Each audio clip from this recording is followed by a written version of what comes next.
कांवड़ यात्रा की शुरुआत इस बार 11 जुलाई से हो रही है। ऐसे में यात्रा को लेकर सरकार की तरफ से गाइडलाइन जारी कर दी गई है। शुक्रवार को अंतर्राज्यीय समन्वय समिति की बैठक में कांवड़ यात्रा को लेकर विस्तार से चर्चा हुई और इसमें कई अहम फैसले हुए हैं। कांवड़ यात्रा को सुरक्षित और सुगम बनाने के लिए अंतर्राज्यीय समन्वय समिति की बैठक में रियल टाइम कोऑर्डिनेशन, अफवाहों पर सख्ती, सुरक्षा, भीड़ प्रबंधन और हुड़दंग करने वालों पर शिकंजा कसने को लेकर चर्चा हुई। अंतर्राज्यीय समन्वय समिति की बैठक में निर्णय लिया गया कि कांवड़ की ऊंचाई 10 फीट से ज्यादा नहीं होगी। इस नियम की सख्ती से अनुपालन कराया जाएगा।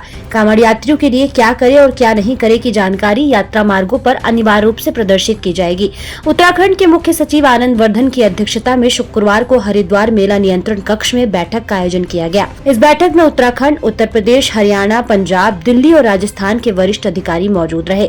इस दौरान कांवड़ यात्रा को लेकर गाइडलाइन तय की गई। मुख्य सचिव ने कहा कि कांवड़ यात्रा को सुरक्षित, सुव्यवस्थित और सौहार्दपूर्ण वातावरण में संपन्न कराना सरकार की सर्वोच्च प्राथमिकता है। सभी राज्यों के बीच रियल टाइम डेटा और सूचना का आदान प्रदान किए जाए ताकि आपात स्थिति में तत्काल समन्वय हो सके। अंतर्राज्यीय बैठक में शांतिपूर्ण, सुव्यवस्थित और समन्वित कांवड़ मेला संचालन के लिए सभी राज्यों के बीच अपनी असहयोग पर सहमति बनी। दिल्ली हरिद्वार राष्ट्रीय राजमार्ग 58 पर यातायात नियंत्रण, डाक, कांवड़ की भीड़ और वैकल्पिक मार्गों की व्यवस्था को लेकर रणनीति बनाई गई है।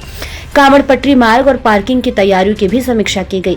उत्तराखंड के पुलिस महानिदेशक दीपम सेठ ने कहा कि सभी राज्यों के बीच रियल टाइम सूचनाएं साझा की जाएंगी।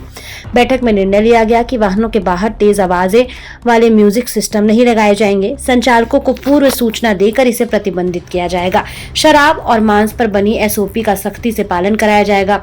3 श्रेणियों में अलग अलग सूचना समूह बनाए जाएंगे। ढाबों और होटलों में सुरक्षा मानकों का पालन अनिवार्य होगा।